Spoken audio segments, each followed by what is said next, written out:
ವೇದಿಕೆಯ ಮುಂಭಾಗದಲ್ಲಿರ್ತಕ್ಕಂಥ ಎಲ್ಲ ನನ್ನ ಮಂಡ್ಯ ಜಿಲ್ಲೆಯ ರತ್ನಗಳಾಗಿರ್ತಕ್ಕಂಥ ಕನ್ನಡ ಅಭಿಮಾನಿಗಳಾಗಿರ್ತಕ್ಕಂಥ ಎಲ್ಲರ ಸಾರ್ವಭೌಮತೆಗೆ ನನಗೆ ಪದ್ಮಶ್ರೀಯನ್ನು ಸಿಕ್ಕಿರ್ತಕ್ಕಂಥದ್ದು ನಿಮ್ಮ ಪ್ರಶಸ್ತಿ, ಅದು ನಮ್ಮ ಸರ್ಕಾರದ ಪ್ರಶಸ್ತಿ, ಅದು ನಮ್ಮ ಮುಖ್ಯಮಂತ್ರಿಗಳಿಗೆ ಸಲ್ಲುವಂಥ ಪ್ರಶಸ್ತಿ, ಅದು ಚೆಲುವರಾಯ ಸ್ವಾಮಿ ಅವರಿಗೆ ದಕ್ಕುವಂಥ ಪ್ರಶಸ್ತಿ, ಅದು ಎಲ್ಲ ಜಿಲ್ಲೆಯ ಜಿಲ್ಲಾಧಿಕಾರಿಗಳಿಗೆ ಹುಟ್ಟುವಂಥ ಪ್ರಶಸ್ತಿ. ಇದು ದಯಮಾಡಿ ನನ್ನ ಈ ಪ್ರಶಸ್ತಿಗೆ ನಿಮ್ಮ ಮಗನಾಗಿ ನನ್ನನ್ನು ಈ ಒಂದು ವೇದಿಕೆಯಲ್ಲಿ ಇಷ್ಟೊಂದು ಮಾತಾಡೋದಕ್ಕೆ ಅವಕಾಶ ಕೊಟ್ಟಿರ್ತಕ್ಕಂಥ ಎಲ್ಲ ರತ್ನಗಳಿಗೂ, ಎಲ್ಲ ಬಂಗಾರಗಳಿಗೂ, ಎಲ್ಲ ವಜ್ರಗಳಿಗೂ ಕೂಡ ನನ್ನ ಸಾಗಿದ ವಂದನೆಗಳನ್ನು ಅರ್ಪಿಸುತ್ತೇನೆ. ಜೈ ಜೈ ಕರ್ನಾಟಕ ಮಾತಾ. ನಿಮ್ಮ ಪ್ರೀತಿಯ ಮಾತುಗಳಿಗೆ ಜಿಲ್ಲಾಡಳಿತ ಧನ್ಯವಾದಗಳು ಸರ್.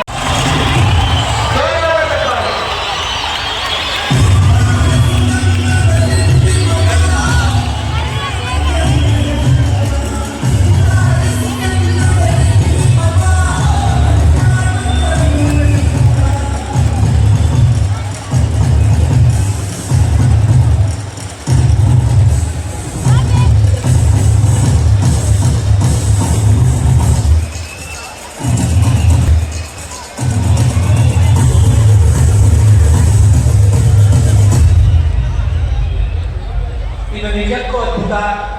ನಮ್ಮ ಮಂಡ್ಯ ಜಿಲ್ಲೆಯ ಕಥೆ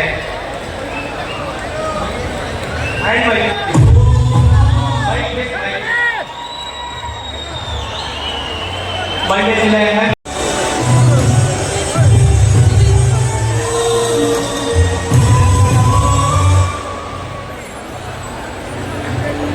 ಸನ್ಮಾನಿತ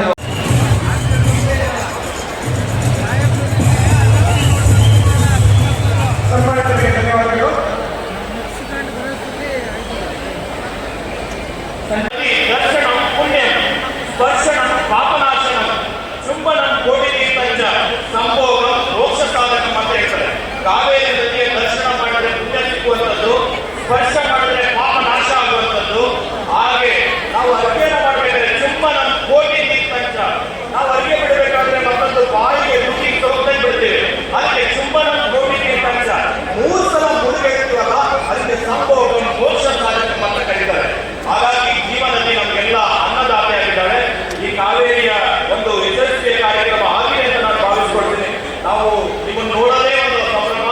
ಇವತ್ತು ಎಲ್ಲ ಭಾಗದಿಂದ ಬಂದಿದ್ದೀರ, ನಿಮ್ಮೆಲ್ಲರಿಗೂ ಭಗವಂತ ಮಂಗಳವನ್ನು ಉಂಟು ಮಾಡಿ ಅಂತ ಹೇಳ್ತಾ, ಹಾಗೆ ಚಂದ್ರರಾಯ ಸ್ವಾಮಿಯವರು ಈ ಕಾರ್ಯಕ್ರಮದಲ್ಲಿ ನಾನು ಆಗಲೇ ಕೃಷ್ಣ ಅವ್ರಿಗೆ ಹೇಳಿದೆ, ನಮ್ಮ ಚಂದ್ರರಾಯ ಸ್ವಾಮಿಯವರು 10 ವರ್ಷ ಚಿಕ್ಕವರಾಗ್ಬಿಟ್ಟಿದ್ದಾರೆ ಯಾಕೆ ಕಾರಣ ಅಂತಂದ್ರೆ, ಈ ಜನ ನೋಡಿ, ಈ ಸಂಭ್ರಮ ನೋಡಿ ಅವರು ಬಹುಶಃ ಆ ಖುಷಿಯಲ್ಲಿ ಆ ಸಂತೋಷವನ್ನ ಹಂಚ್ಕೊಂಡಿದ್ದಾರೆ. ಅವರು ಆ ಪರಿಶ್ರಮವನ್ನು ಪಟ್ಟಿದ್ದಾರೆ ಅಂತ ಹೇಳಕ್ ಬಯಸ್ತೀನಿ. ಹಾಗೆ ನಮ್ಮ ಶಿವರಾಜ್ ಪಾಟೀಲ್ ನಿಜವಾಗ್ಲೂ ಹೇಳ್ಬೇಕಂತಂದ್ರೆ, ಈ ಕಾರ್ಯಕ್ರಮ ಸಜ್ಜನರ ಸಂಘ ಹೆಜ್ಜೆಯನ್ನು ಸರದಂತೆ ಎಲ್ಲ ಸಜ್ಜನರನ್ನ ಕೊಡ್ತಿದ್ದಾರೆ. ಆ ಶಿವರಾಜ್ ಪಾಟೀಲ್ ಅವರು ಇವತ್ತು ಈ ವೇದಿಕೆಯಲ್ಲಿ 2 ಅನುಭಾವಿಗಳು, ಒಂದು ಗೌರವ ಚನ್ನಬಸಪ್ಪನವರು ಮತ್ತು ಶಿವರಾಜ್ ಪಾಟೀಲ್. ಅನುಭವ ಅಂದ್ರೆ ಒಂದು ಸ್ಥಿತಿ ಅಷ್ಟೇ, ಅನುಭಾವ ಅಂತಂದ್ರೆ ಎಲ್ಲದೂ ಮೀರಿದ್ದು, ಎಲ್ಲ ಮೀರಿದಂತ 2 ಮೂರ್ತಿಗಳು ಈ ವೇದಿಕೆಯಲ್ಲಿದ್ದಾರಲ್ಲ, ನೀವು ನೋಡ್ತಾ ಇದ್ದೀರಲ್ಲ, ನೀವು ಧನ್ಯರು ಅನ್ನೋ ಮಾತನ್ನ ಈ ಸಂದರ್ಭದಲ್ಲಿ ಹೇಳ್ತಾ, ಮಾದಾರ ಚೆನ್ನಯ್ಯನವರ ಸ್ವಾಮೀಜಿಯವರು, ವಿಶ್ವ ಒಕ್ಕಲಿಗರ ಸ್ವಾಮೀಜಿಯವರು ಈ ಕಾರ್ಯಕ್ರಮದ ಸಾನ್ನಿಧ್ಯ ವಹಿಸಿ ಯಶಸ್ವಿಯಾಗಿದೆ. ಎಲ್ಲ ಭಾಗದಿಂದ ಅಧಿಕಾರಿ ವರ್ಗದವರು ಸನ್ಮಾನವನ್ನು ಸ್ವೀಕರಿಸಿದ್ದಾರೆ. ಆ ಜಡ್ಜ್ ಅವರು, ನ್ಯಾಯಮೂರ್ತಿಗಳು ಈ ಸನ್ಮಾನವನ್ನು ಸ್ವೀಕರಿಸಿದ್ದಾರೆ. ಇದು ಸನ್ಮಾನ ಅಲ್ಲ, ಇದು ಭುವನೇಶ್ವರಿಯ ರಕ್ಷಾ ಕವಚ ಅಂತ ಮಾತನ್ನ ಹೇಳ್ತಾ ನಮ್ಮೆಲ್ಲ ಸನ್ಮಾನಿತರು ಶುಭ ಹಾರೈಸಿ ಅರಸಿ ನನ್ನ ಮಾತಿಗೆ ವಿರಾಮ ಕೊಡ್ತಾ ನಿಲ್ಲಿಸಿಕೊಳ್ಳುವುದಿಲ್ಲ.